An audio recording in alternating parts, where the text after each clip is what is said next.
Asa man eh? Ganyan ang paggayat ng palaya. Cute si Kuya! Ay, cute! Sige. Kaya,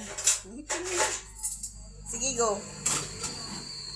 Then, ganyan lang, ganyan. Slant natin yung kutsilyo para di tayo masamad. Tagalog, uy. Masugatan. Then, Nag-chop mo lang. Kanina, 1 minute. Sabigan ng sugatan. Next, ni Mong Totoo na ugma lang. Bukas mo to, inayos lang namin ngayon para luto na lang kami bukas.